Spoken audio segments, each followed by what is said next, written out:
नमस्कार दोस्तों, आज हम बात करने वाले हैं अर्ली वैदिक एज के रिलीजियस लाइफ के बारे में। तो पहला पॉइंट है इसमें, Rigveda reflect the belief and practices of religious aristocracy and its patrons. Patrons मतलब होता है जो उसके संरक्षक होते हैं, जो इस चीज़ को फॉलो करते हैं। ऋग्वेदा में हमें रिलीजियस एरिस्टोक्रेसी के एविडेंस मिले हैं, जो वैदिक सेक्रीफाइसेस हो गए, यजनास हो गए और वैदिक देवी देवताओं की पूजा करते थे। यहाँ रिलीजियस एरिस्टोक्रेसी मतलब होता है कि ऐसा एक वर्ग जो मतलब ऋग्वैदिक रिचुअल्स बिलीव्स को प्रैक्टिस करता था, उनकी जो पूजा करता था, ऐसे लोगों को रिलीजियस एरिस्टोक्रेसी कहा गया है। दूसरा पॉइंट है, Rigveda reflect the naturalistic polytheism. Polytheism मतलब होता है worship of more than one god at a time। यहाँ पे देखेंगे कि ऋग्वेदा रिफ्लेक्ट करता है, मतलब ऋग्वेदा में ऐसे भी एविडेंसेस मिले हैं जो कि नेचुरलिस्टिक पॉलिथिज्म को फॉलो करते थे, मतलब कि प्राकृतिक चीज प्रकृति से रिलेटेड चीज़ों की वो पूजा करते थे जो प्रकृति से मिलती जुलती हो। वर्शिप फोर्स ऑफ नेचर, प्रकृति की पूजा करना। Deities worship in early Rigvedic period where Indra, मतलब जिन देवी देवताओं की पूजा होती थी उस समय, उसमें से पहले थे इंद्र, जिनकी पूजा सबसे ज़्यादा होती थी और इन्हें बहुत ही स्ट्रॉन्गेस्ट माना जाता था। ये बहुत ही कह सकते हैं कि बहुत ही शक्तिशाली थे। इनके लिए एक शब्द का इस्तेमाल किया गया है, वो है पुरंदर। पुरंदर मतलब होता है डिस्ट्रॉयर ऑफ द फोर्ट। इनके लिए इस वर्ड का इस्तेमाल किया गया। दूसरे थे अग्नि, फिर वरुण, फिर मित्र, फिर सन, वायु, अश्वनी, विष्णु, रुद्र और एक्सेट्रा। नेक्स्ट पॉइंट है, the word dev literally means shining और ल्यूमिनस।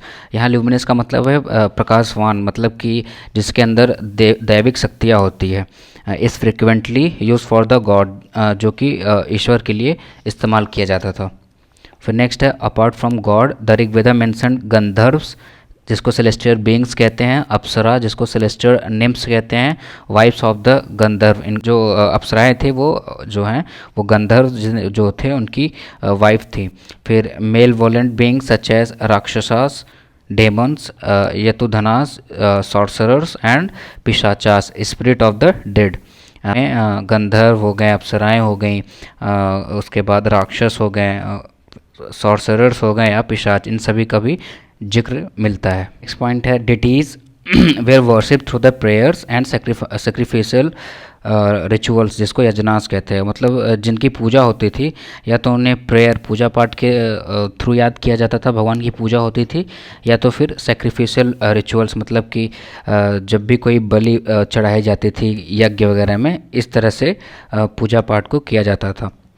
फिर नेक्स्ट है, sacrifice took place in the house of yajamana, मतलब person for whom sacrifices were performed and who bore its expenses. Yajamana मतलब ये होता है कि जिसके लिए वो सेक्रीफाइस, मतलब वो जो हवन यज्ञ वगैरह कराए जाते थे, जिसके लिए कराए जाते थे, और ऐसा कोई व्यक्ति जो उसके एक्सपेंस, उसके खर्चे को उठा सकता था, ऐसे लोगों को हम यजमाना कहते थे। फिर नेक्स्ट है, they consist mostly of milk, ghee, grain poured into the fire. मतलब जब यज्ञ होता था, हम उसमें मिल्क, घी और ग्रेन्स जो होते हैं, इसका इस्तेमाल जो अग्नि होता था, जो अग्निकुंड होता था, उसमें किया जाता था। Accompanied by the recitation of appropriate sacrificial formula, मतलब मंत्रों का उच्चारण करते समय ऐसी चीज़ों का, जो मिल्क हो गई, घी हो गई और कुछ ग्रेन्स जो यज्ञ में आहुति के लिए डाले जाते हैं, उस समय उस मंत्र के उच्चारण करते समय ऐसे ही चीज़ों को परफॉर्म किया जाता था। फिर नेक्स्ट है, some yajnas involve the sacrifices of the animal. ऐसे भी कुछ यज्ञ हुआ बड़े बड़े यज्ञ होते थे जिसमें एनिमल्स के सेक्रीफाइस किए जाते थे, मतलब उनका भी कहते हैं कि उनकी भी बलि चढ़ाई जाती थी। फिर नेक्स्ट है, the part of the offering were eaten by the priest, मतलब जो भी कुछ उस समय यज्ञ में ऑफर किया जाता था, मतलब कि ग्रेन्स वगैरह हो गए, मिल्क, घी, जो भी चढ़ाया जाता था वो सभी चीज़ें उस समय प्रीस्ट को दे दिया जाता था, जो वहाँ का जो पंडित उस समय उस यज्ञ को परफॉर्म करवा रहा है। फिर नेक्स्ट है the goal of Rigvedic sacrifices include wealth. Basically जब ऐसे बड़े बड़े यज्ञ तब करवाए जाते थे किसी नीड के लिए, मतलब जैसे कि वेल्थ की इच्छा हो, मतलब पैसे की इच्छा हो, लक्ष्मी की, गुड हेल्थ के लिए, किसी की अच्छे हेल्थ के लिए, सन में भी बेसिकली लड़कों के लिए, and long life of the yajamana, मतलब लंबे जीवन के लिए। यजमाना मतलब वही जो उस जगह को परफॉर्म करवा रहा है, जो उसका एक्सपेंस बोर कर रहा है, उठा रहा है, खर्चा जो उठा रहा होता है। ऐसे इन्हीं सब चीज़ों के लिए बड़े बड़े यज्ञ कराए जाते थे। फिर नेक्स्ट है some sacrifices were simple domestic affairs, मतलब कुछ ऐसे भी सेक्रीफाइसेस थे जिसमें बड़े बड़े प्रीस्ट की ज़रूरत हमें नहीं होती थी। ऋग्वैदिक पीपल के लोगों को लोग खुद भी परफॉर्म कर लिया करते थे।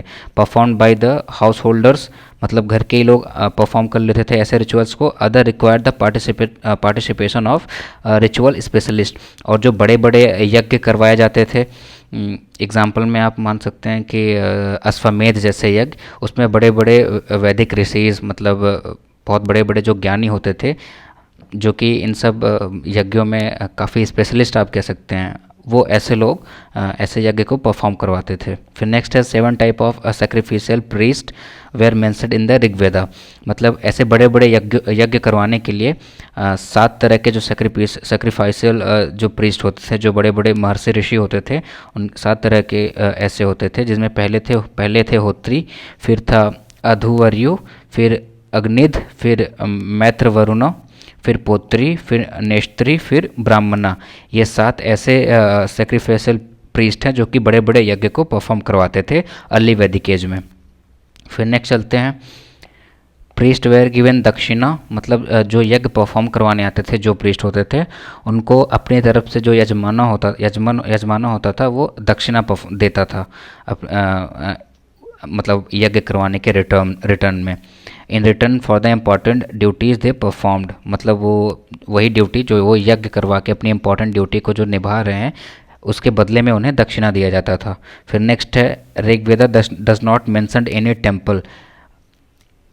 सबसे बड़ी बात यह है कि इतने सारे ऋग्वैदिक रिचुअल्स, इतना पूजा पाठ होने के बावजूद भी हमें कोई भी एविडेंसेस नहीं मिले हैं किसी मंदिर के, किसी टेम्पल के, और worship of any image of the deities, ना ही किसी कह सकते हैं कि भगवान की किसी बड़े देवताओं की हमें मूर्ति मिली हुई है, ना कोई इमेज मिला हुआ है।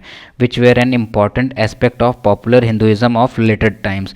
लेटर वैदिक पीरियड में जैसे आप देखेंगे कि जो बड़े बड़े भगवान थे, बड़े बड़े देवी देवता थे, उनके बड़ी बड़ी मूर्तियाँ मंदिरों में स्थापित की जाती थी। ऐसा कुछ हमें अर्ली वैदिक एज में ऐसे कुछ एविडेंसेस नहीं मिले हैं, न किसी मंदिर की और ना ही किसी डेटी की इमेज की। फिर नेक्स्ट है which ever deities is invoked in a particular hymn is spoked of a supreme God, मतलब जब बड़े बड़े वैदिक सेक्रीफिशियल या यजनास परफॉर्म किए जाते थे, उस समय जो भी उस समय मंत्र का उच्चारण किया जाता था किसी एक पर्टिकुलर गॉड की पूजा करते हुए, उस हाइम का मतलब उस पर्टिकुलर गॉड के लिए जो मंत्र बने हुए हैं उसी मंत्र का उच्चारण किया जाता था। And this phenomena is described as henotheism or kathenotheism. Henotheism मतलब होता है worship of one god at a time.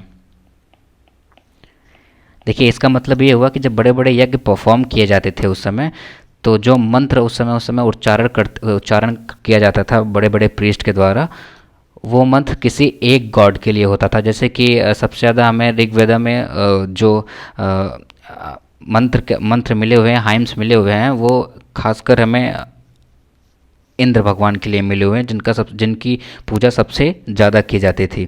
ऐसे पर्टिकुलर मतलब वर्शिप को हम हेनोथिज्म या कैथेनोथिज्म कहते हैं। बस आज के लिए इतना ही। तो हमने अभी तक ये देखा कि जो अर्ली वैदिक एज में जो पूजा, जो जिस भगवान की पूजा होती थी, वो नेचुरलिस्टिक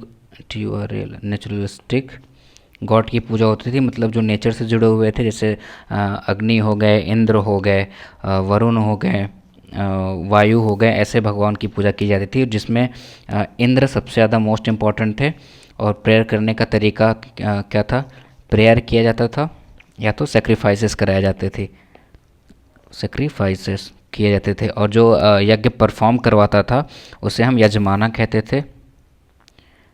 जो यजमाना मतलब जिसके लिए यज्ञ करवाया जा रहा है और उसका एक्सपेंस जो बोर कर रहा है, ऐसे लोग को यजमाना हम कहते थे।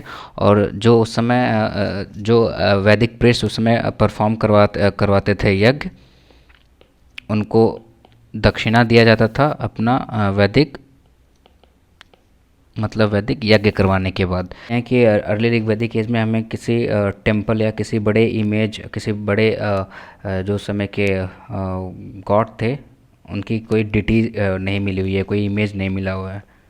नो एविडेंस ऑफ टेम्पल और इमेज। फिर उस समय पे किसी एक पर्टिकुलर टाइम पे यज्ञ करवाते हुए किसी एक गॉड का, जैसे कि इंद्रदेव का ही उस समय हाइम को रिसाइट किया जाता था। अगर इंद्रदेव की पूजा हो रही है तो सिर्फ इंद्रदेव से ही रिलेटेड जो भी मंत्र उच्चारण होते थे वही किया जाता था, जिसे हम हेनोथिज्म कहते थे। हेनोथिज्म का मतलब होता है worship of one god at one time. तो आज के लिए सिर्फ इतना ही। अब हम आपसे अगले लेक्चर में मिलेंगे अगले टॉपिक के लिए। Thank you.